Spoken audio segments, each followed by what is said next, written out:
Hi hello friends, అందరు ఎలా ఉన్నారు? బాగున్నారా? మేము కూడా చాలా బాగున్నామండి. ఇది వచ్చేసి కోమట్పల్లిలోని బిల్డింగ్ అండి. ఇంతకుముందు దీని సంబంధించిన వీడియో 2-3 వీడియోలు ఉంటాయండి. ఈరోజు ఈ వీడియో పెట్టడం ఏంటంటే, ఒక కళాకారుడు మేము ఎలివేషన్కి ఫ్లవర్ డిజైన్ వేయడం జరిగింది. అతను కేవలం నా మొబైల్లో ఫోటో చూపించండి దీని ప్రకారం రావాలనేసి ఎర్లీ మార్నింగ్ 7:45కి వచ్చినది. 7:45కి వచ్చేసి ఫస్ట్ చాక్ పీస్తోనే ఆర్ట్ వేసుకున్నాడు. ఇప్పుడు ఆల్రెడీ చూడండి డ్రాయింగ్. తర్వాత ఆర్ట్ వేసుకొని ఒకసారి కిందకు వచ్చి మొత్తం ఉన్నట్లేదు చూసుకున్నాడండి. చూసిన తర్వాత ఆయన డ్రాయింగ్ వేయడం స్టార్ట్ చేసిండు.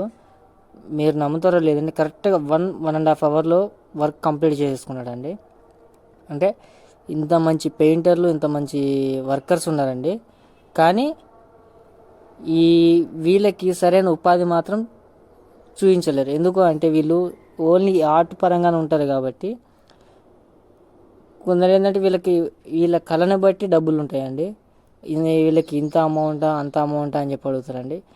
ఆడ అంత వర్క్ ఉన్నది కాబట్టి అమౌంట్ అంత వాళ్ళు స్పెండ్ చేస్తారండి. లేదు వాళ్ళు స్పెండ్ చేయరు కదా, అందుకండి. ఇంకొకటి ఏంటంటే ఈ బిల్డింగ్ వచ్చేసి కోమట్పల్లిలోని బిల్డింగ్ అని చెప్పాను కదా, దీని ఆల్మోస్ట్ అన్ని వీడియోలు ఉన్నాయి. ఎలివేషన్ మొత్తం కంప్లీట్ అయిపోయిన తర్వాత కలర్ మ్యాచింగ్ చూడండి ఎలా ఉంటుందో. మేము ఆ రకంగా కలర్లు కానీ ఏదైనా కూడా ఫస్ట్ ఇంజనీర్ గారు మాకు ప్రింట్లు ఏదైతే ఇస్తారో అదే మేము చేయించడం జరుగుతుందండి. నేను ముఖ్యంగా ఇంటి యజమానులు చెప్పగలిగే చిన్న సజెషన్ ఏంటిదంటే, వీలున్నంత వరకు పుట్టిని అవాయిడ్ చేయండి. స్ట్రెచ్చర్ పెట్టించుకునే ఆలోచనే చేయండి. స్ట్రెచ్చర్కు నేను ఎందుకు ప్రపోజల్ చేశానంటే, స్ట్రెచ్చర్ అనేది వీలున్న వరకు ఎండను హీటు తీసుకోలేదు. అదే పుట్టి స్మూత్ మీద ఏంటంటే అది మనం రిఫ్లెక్ట్ అవుతుంది సన్కి. ఆ ఉష్ణోగ్రతకు ఇప్పుడు మీకు ఉదాహరణ, ఒక బ్లాక్ డ్రెస్ చేసుకొని మీరు ఎండలో నుంచి ఒక 5 నిమిషాలకు మీ ఒళ్ళు సలసలా కాలిపోతుంది. అలాగే ఈ పుట్టి కూడా అంతే. ఆ ఎండ దెబ్బకు అది హీట్ని తీసుకొని పగుళ్ళు వచ్చే అవకాశం ఉంటుంది.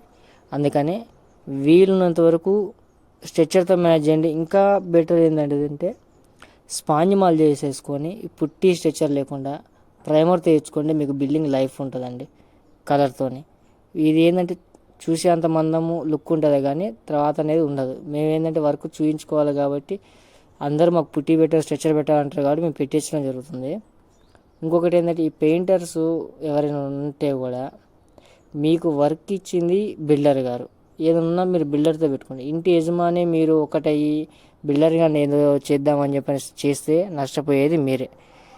ఇప్పుడు ఆ ఇంటి యజమాని మహా అయితే 1 ఇల్లు 2 ఇల్లు కట్టించుకుని వదిలేస్తాడు. బిల్డర్కి ఎనీ టైం పని ఉంటుంది కాబట్టి మీరు బిల్డర్కి సహకరించాలి. అలానే బిల్డర్ ఇంటి యజమాని ఏం మోసం చేయడు. ఎందుకంటే అతను అగ్రిమెంట్లో పలాంది పెడతా పలాంది ఈ ధర అని చెప్పి మాట్లాడుకుంటాడు కాబట్టి, దాని ప్రకారం చేస్తాడు కాబట్టి అది తెలుసుకొని మాట్లాడండి. మీరేదో 90 కోసమో 100 కోసమో లేకుంటే ఒక 5-10 వేల రూపాయలు చిల్లర కోసం కక్కుర్తి పెడితే మీ వర్కే పోతుంది. మీరు అనుకోవచ్చు నేను మంచి హార్డ్ వర్కర్నే నాకు వర్కులు దొరుకుతాయి అంటే, నా అటువంటి బిల్డర్ అనేది నీకు వర్క్ ఇస్తేనే నీకు వర్క్. మాలాంటి బిల్డర్లు అందరూ వర్క్ ఇవ్వటం మానేస్తే నీకు ఇంత బిజీ ఉంటుందా అంటే పెయింటర్ గారిని ఇంత బిజీ ఉండదు. అంచేత ఎప్పుడు కూడా ఒక పెయింటర్ని నమ్మి ఒక మొత్తం చేతిలో పెడితే బిల్డర్ గారిని కానీ మేస్త్రి కానీ ఆ పెయింటర్ ఎప్పుడు మోసం చేయకూడదు. ఇంటి యజమాని